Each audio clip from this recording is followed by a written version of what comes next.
Buenas noches, bienvenidos a Contrapunto Político, un espacio abierto a la crítica, al debate, al análisis y a la discusión de los temas polémicos e importantes que semana a semana acontecen en el mundo, en México y por supuesto en nuestro queridísimo Yucatán. Esta noche saludo con su sana distancia a Héctor López Ceballos, columnista del periódico Novedades. ¿Cómo estás, Héctor? ¿Qué tal? Buenas noches a todos, un gusto estar aquí con ustedes. Fausto Sánchez, licenciado en Literatura Latinoamericana y maestría en Bibliotecología e Información. Buenas noches, Tony. Gracias por invitarme. Y a Rodrigo Vázquez Parada, maestro, activista y periodista. ¿Cómo estás, Rodrigo? Bienvenido. Buenas noches. ¿Qué tal, Tony? ¿Qué tal, amigos? Muy buenas noches a todos. Gracias por acompañarnos. Bueno, y vamos a platicar de tres temas que son México en la OPEP, los gobernadores amenazan con romper el pacto fiscal y un tema local que es el suicidio en peto o montaje. Vamos a comenzar contigo, Héctor. ¿Hizo un buen papel México en la OPEP, esta organización de países exportadores de petróleo? Se le pedía a todos los países que forman parte del organismo el 23% reducir su producción petrolera. México fue el único país en aceptar solo el 6%.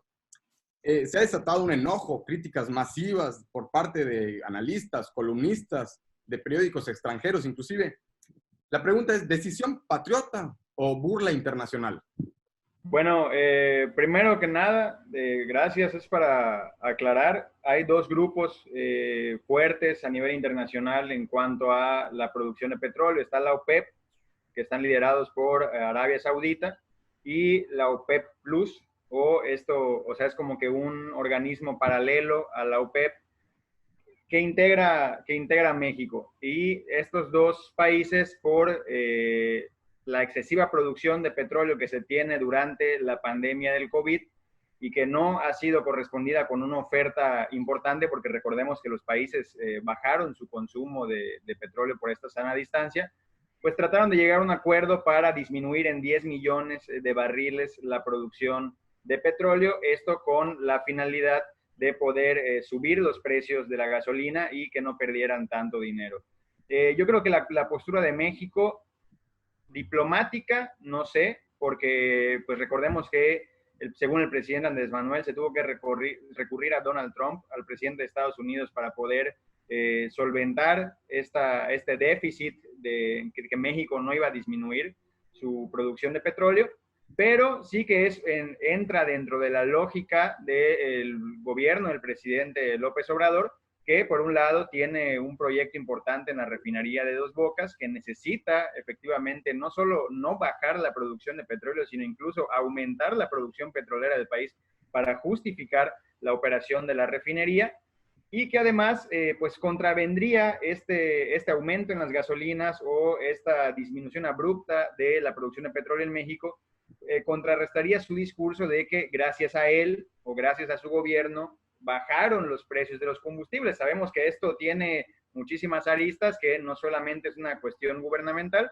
pero imaginemos que el gobierno de Andrés Manuel hubiese aceptado bajar 400,000 barriles de petróleo y no los 100,000 al final que se lograron. La gasolina subiría muchísimo más. Entonces, ¿cuál sería el pretexto ahora del presidente o dónde quedaría que gracias a él bajó la gasolina? No, hay muchísimas cosas para ver.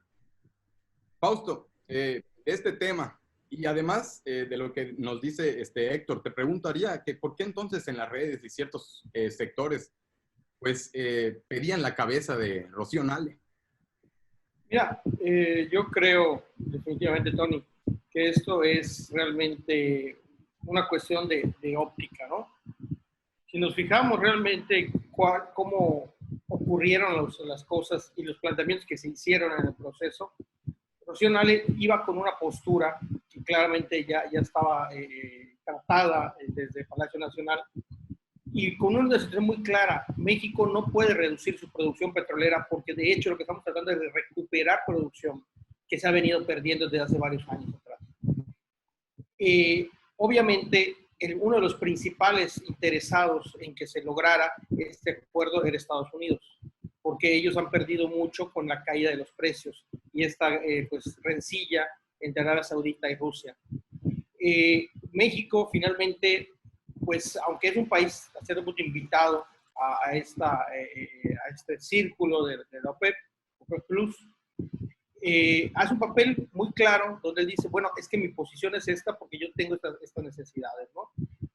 Y yo creo, porque la gran crítica es cómo se comprometió México ante el apoyo de Estados Unidos con respecto a haber aceptado que la parte que le correspondía, esos 300,000 barriles diarios más que se le estaban pidiendo a México, los diera a Estados Unidos, los recortara a Estados Unidos.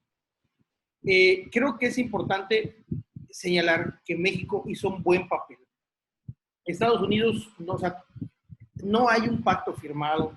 Trump no le hizo firmar a AMLO un documento. No nos hemos comprometido a nada.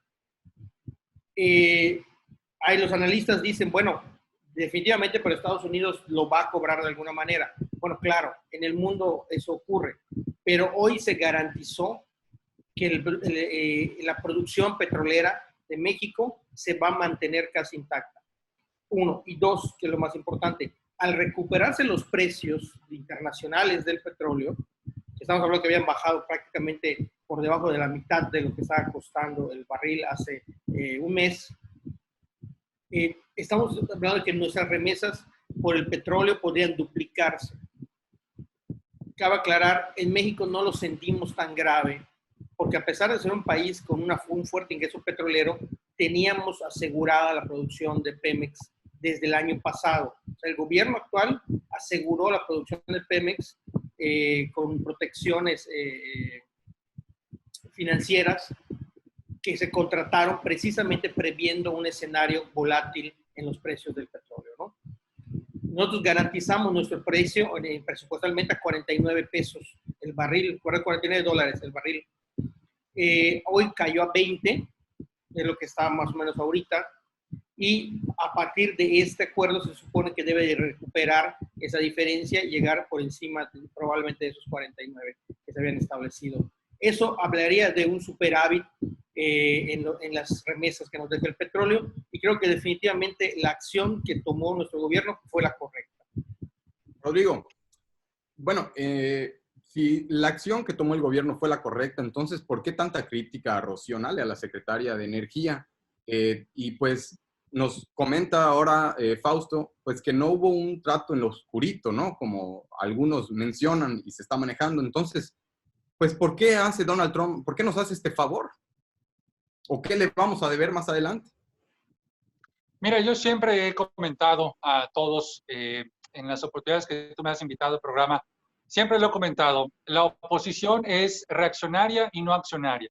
Y eso lo hemos visto en toda la historia, desde el huachicoleo, desde el tema de los feminicidios, desde el tema de la seguridad, desde el tema de la salud, y hoy lo vemos en el tema sobre el tema de Pemex y el tema de la OPEP. Hemos visto que la gente, en general, ciertos líderes de la oposición, están queriendo ser más reaccionarios ante una noticia que circula sin darle un contexto y sin preguntarle al gobierno. Realmente lo único que hacen es, ok, hoy aprobaron, por decir, incrementar la energía eléctrica, y entonces vamos a difundir que la Comisión Federal de Electricidad está queriendo prácticamente incrementarle el gasto a la gente en medio de la cuarentena. Y ahí comienza a circular esta información.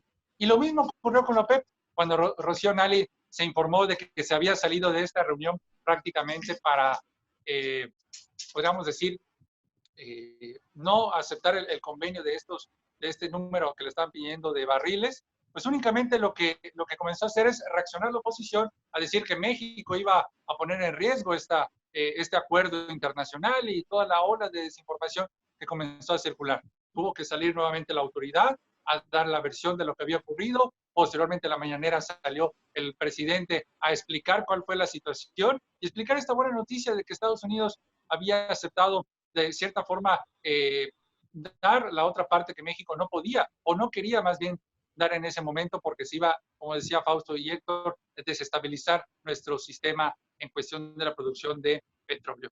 ¿Qué es a lo que voy? Pues prácticamente nuevamente a decir, la oposición principalmente hace reaccionar ante la situación, genera olas de desinformación, genera que la gente tenga descontento ante un gobierno, y eso es realmente lamentable porque, lo hemos dicho en otra ocasión, esta oposición es una oposición realmente vergonzosa, porque no tiene ni siquiera un poco de calidad moral, ni tampoco ética profesional. Para quienes no creen en la moral, no tiene ética profesional a la hora de hacer un juicio de opinión hacia una política pública tan importante como es el petróleo, que es de lo que normalmente sostiene al país. Después del después sigue el turismo, ¿no?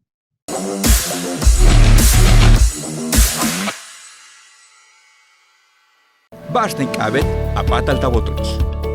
Tukulte watulakalom laile tan hok ole elupak altone. Yetelhelpak iktiulak mako be le coronavirus COVID-19. Beituno letushkutzak al mako yanukamik yabachmak umpul. Ukamal 100 mako ichilhumpel piskine matu ketel yeteluk amal 100 tihumpel kini. Vale wakapata kont otoche maya makumpak alti. Matun chupul tushkutzak al mak. Beyo le mako pak altiop le kohanilo yanupahta lutzaka lo malo yetel tusutukil. Atenta botoch. Tialu yuheltal ulako abashe yanuchikul internet coronavirus.yucatan.gov.mx. Konesh mulhelbesik Yucatán. Ojalá Chilil Shotlum 2018-2024.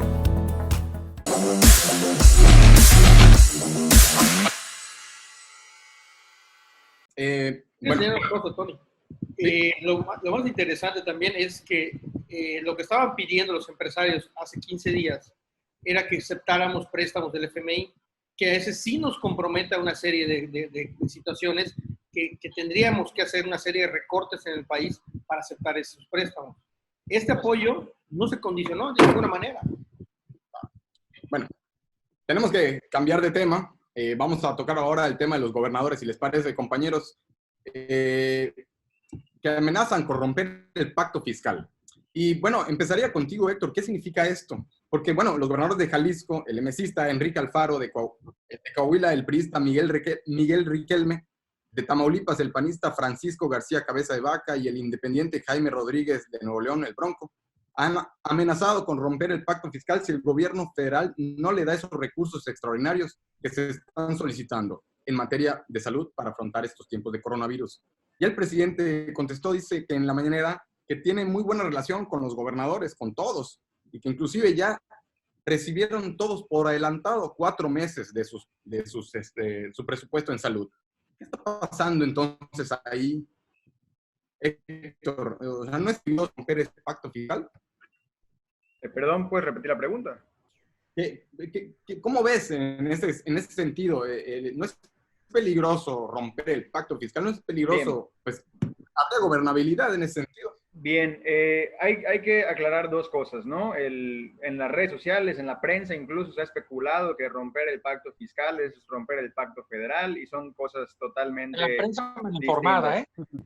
El pacto federal es inquebrantable, o sea, no hay manera de que un estado pueda salirse de la república, no hay, al menos no en la vía legal, ¿no? Tendrían que ser por otros métodos. En cambio, el pacto fiscal, esta ley de coordinación fiscal, este sistema nacional de coordinación fiscal que existe en México, tiene como principio que los estados locales, o sea, las entidades federativas, cedan ciertas facultades recaudatorias a la federación. ¿Qué quiere decir esto? Hay impuestos que la Constitución contempla que pueden recaudar las entidades federativas, pero cuando se suscriben a este pacto, cuando firman este convenio, le ceden esta facultad recaudatoria a la federación para que sea el gobierno federal quien recaude estos impuestos. Un ejemplo de ellos es el ISR.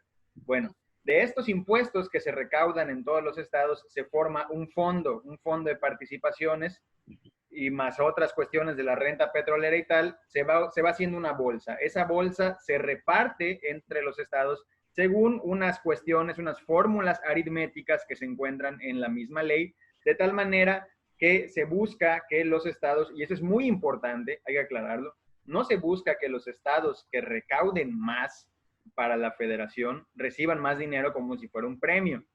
Se trata de que los estados que tienen un índice de desarrollo humano por debajo de la media, o sea, los estados que no están en las mismas posibilidades económicas que los que están produciendo mucho, puedan recibir una mayor parte de este fondo de participaciones precisamente para impulsar su desarrollo. Ahora, ¿qué es lo que tienen que hacer además los estados para sí poder tener una hacienda pública fuerte? Pues precisamente fortalecer y mejorar su hacienda local. Yo quiero poner rápidamente el caso de Yucatán. Yucatán, con todas las cuestiones que tiene, curiosamente en su hacienda aporta, o sea, localmente logra recaudar una parte bastante proporcional al fondo de participaciones que recibe de la República. Esto es que Yucatán tiene una hacienda fuerte, consolidada, que le permite con recursos propios poder sostenerse, cosa que los países del norte, los estados del norte, perdón, no tienen. Tienen una hacienda, sí, ya me estoy adelantando, no tienen una hacienda bastante débil, y esos países que hoy se están quejando que no reciben suficientes fondos, esos estados que se están quejando que no reciben suficientes fondos, es porque no recaudan en lo local suficientes impuestos y por eso dependen totalmente casi de la federación. Pero no es para nada romper el pacto federal, no se pueden separar, no se pueden independizar, o sea, esas son cuestiones que han inventado nada más en ciertos periódicos, en ciertos medios, para tratar de meter miedo y desestabilizar, pero nada de eso. Oye, Fausto, y te preguntaría de lo que dice Héctor, o sea, ellos argumentan, los gobernadores, estos cuatro, que pues como son Mira, los que... Tony, yo creo que definitivamente hay dos cosas acá que entender. Como bien decía realmente nuestro compañero Parada, hay una guerra de desinformación increíble que junto con como ha crecido la pandemia, ha crecido las fake news. ¿Es real el pacto fiscal? Sí. ¿Es real que hay descontento de los estados, digamos, entre comillas, más ricos? Sí. ¿Cada año se quejan del pacto fiscal? Sí. Pero definitivamente ni se pueden separar del país, como bien comentaba nuestro compañero, ni pueden simplemente romper por voluntad propia los gobernadores este pacto. Tienen que pasar a los congresos de los estados, tienen que pasar a una serie ¿cómo se dice? De niveles de gobierno para lograr esto, ¿no? Nada más me gustaría hacer un comentario para que entendamos, por ejemplo, Nuevo León, que es uno de los estados más ricos del país, por ejemplo, que tiene a Cemex, que tiene el grupo FEMSA, los Oxxos y demás, Grupo Alfa, Grupo Financiero Banorte, Soriana, etcétera, que sí los hacen en un estado muy rico, son grandes empresas que aportan, que pagan impuestos y todo lo demás, pero que entendamos que que no tendrían los ingresos que tienen si no fuera porque son empresas nacionales, que tiene, por ejemplo, Soriana, que tiene supermercados en todo el país, en la cual todos compramos.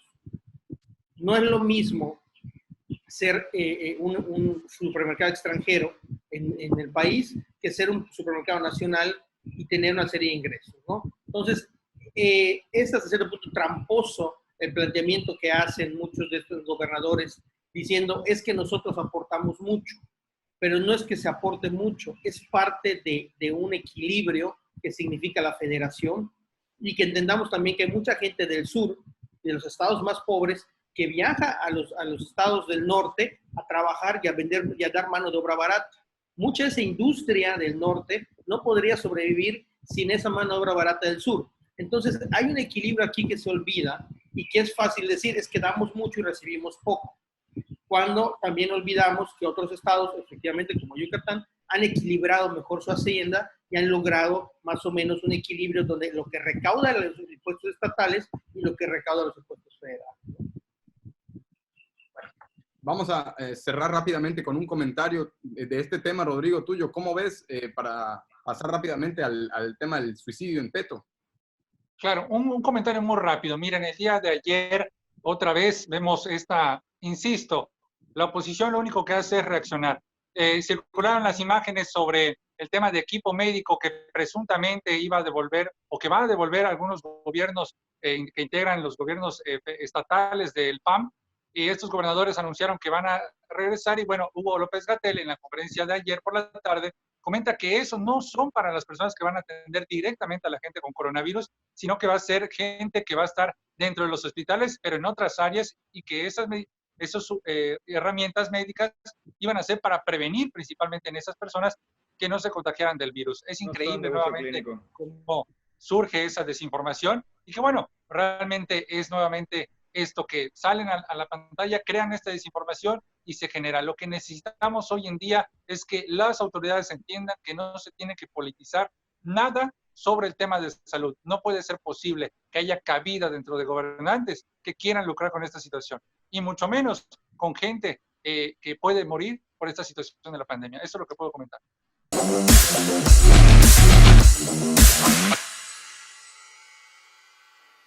Hay personas que siempre han cuidado de ti y de nuestras familias, siempre atentos y dispuestos a brindar ayuda. Ellos son los profesionales de la salud y son héroes ciudadanos.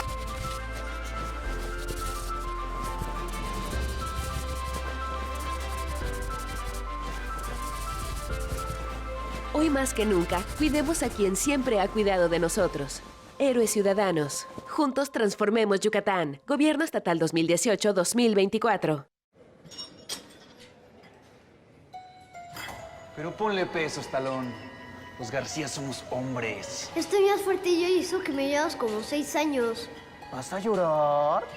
Es porque te gusta Diana, ¿verdad? Si quieres estar como yo, vas a tener que darle duro. Te gusta Diana, te gusta Diana, te gusta Diana. Pero a Diana le gustó yo.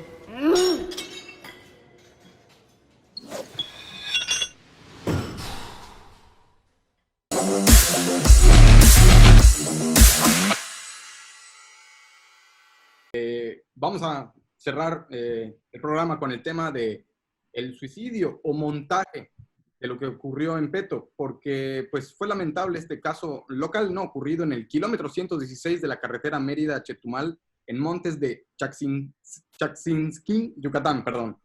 Ronald Richmond Díaz, de 37 años, apareció muerto colgado en un árbol, en un aparente suicidio, que en un primer informe de la autopsia realizada por el CEMEFO así lo confirmaba. El caso dio un giro de 360 grados, pues resulta que no se ahorcó y que fue todo un montaje, pues en las necropsias siguientes se determinó que el deceso fue por motivos de golpes en la cabeza y en el cuerpo. O sea, lo asesinaron y después lo colgaron simulando un suicidio. Es el día de hoy que las autoridades correspondientes no le han entregado el cuerpo a sus familiares, que al mismo tiempo exigen justicia, y junto con su abogado Marco Antonio Maya se intenta resolver este caso, pues pareciera que en los municipios y pueblos no llega la justicia. ¿Qué se oculta? ¿A quién están protegiendo? ¿Qué decir de este lamentable caso, compañeros? Para cerrar el programa, rápidamente. Fausto. Mira, Tony, yo creo sinceramente que hay que entender que de entrada hay una distancia social muy grande entre el municipio de Mérida, nuestra capital, y la gran mayoría de los municipios del interior del estado, ¿no? Y esa distancia social se refleja muchas veces en problemáticas internas que suelen ser increíbles para quienes tal vez vivimos en una condición social más regular. Es increíble cómo te pueden desaparecer, colgarte en el monte, incendiar el monte, porque además hubo un incendio, y de pronto pues resultar que te suicidaste, ¿no? Como aquellos suicidios de los años 90, donde la gente se suicidaba de 3 y 4 balazos, y yo decía, bueno, ¿y cómo le hicieron? En este caso, bueno, yo no sé cómo le hizo la persona para colgarse después de muerto, ¿no? Pero aquí empiezan las discusiones, porque además ponemos en entredicho la labor forense y la labor ministerial. Entonces decimos, bueno, ¿quién está mintiendo? ¿Por qué se mintió? ¿Cuáles son los intereses detrás de este caso? Y la gran interrogante, y la más grave de todas, ¿cuántos casos así han ocurrido y nos los hacen pasar como suicidios? Porque resulta que Yucatán tiene los primeros lugares de suicidio del país, pero uno se empieza a preguntar, ¿realmente serán suicidios? ¿O es una manera cómoda de eliminar a gente incómoda? Teniendo en cuenta el porcentaje que acabas de mencionar. Héctor, un comentario al respecto. Pues yo, por lo que he podido tener conocimiento del caso, sí me parece un poco extraña la manera en que se conducen las autoridades, puesto que, bueno, se comenta que hasta este momento el abogado defensor, el abogado de las víctimas, no han tenido siquiera acceso a la carpeta de investigación. a poder conocer en la carpeta de investigación, pues se muestran todas las actuaciones de la autoridad, todas las formas, el rumbo de la investigación va, ¿no? Y pues recordemos que es un derecho constitucional de las víctimas, de todas las partes en general, poder acceder a estos recursos, a esta carpeta, porque de esa manera van a poder esclarecer los hechos. Si las víctimas indirectas, en este caso la familia del hoy fallecido, piden una segunda autopsia, por ejemplo, y tienen un doctor y se realiza una segunda autopsia y sale con un resultado diferente, pues sería bueno poder tener acceso a esa carpeta de investigación para fines de comparar, ¿no? Dónde estuvieron las diferencias, a lo mejor metodológicas. Digo, no es que vayamos a acusar de mala fe o algo a la fiscalía, sino que a lo mejor hubieron diferencias metodológicas al momento de realizar la autopsia o de aproximaciones al caso que bien valdría la pena tomar en cuenta. Para cerrar el programa, Rodrigo Vázquez. Claro, mira, este caso me recuerda al suicidio que ocurrió en una celda en el municipio de Uxcuscap, cuando los familiares al recibir el cuerpo argumentaban que no había sido suicidio, sino que los policías lo habían golpeado hasta matarlo. Esto me recuerda también lo que ocurrió recientemente también en Espita, donde los policías quemaron los pies de una persona con discapacidad, y me recuerda también el cómo la policía de Ucú golpeó a personas cuando estaban regresando de una comisaría a la cabecera municipal, y en la carretera detuvieron la patrulla, las personas en motocicletas se estrellaron y pues bueno, hubieron lesionados. Todos estos 4 casos que les acabo de, bueno, 3 y este que comentamos el día de hoy, es parte de la situación que vive el estado de Yucatán, el interior del estado específicamente, donde las policías muchas veces toman represalias sobre la gente, muchas veces hay poca claridad en los casos, y como dice Fausto y mis compañeros, comenzamos a dudar de la situación.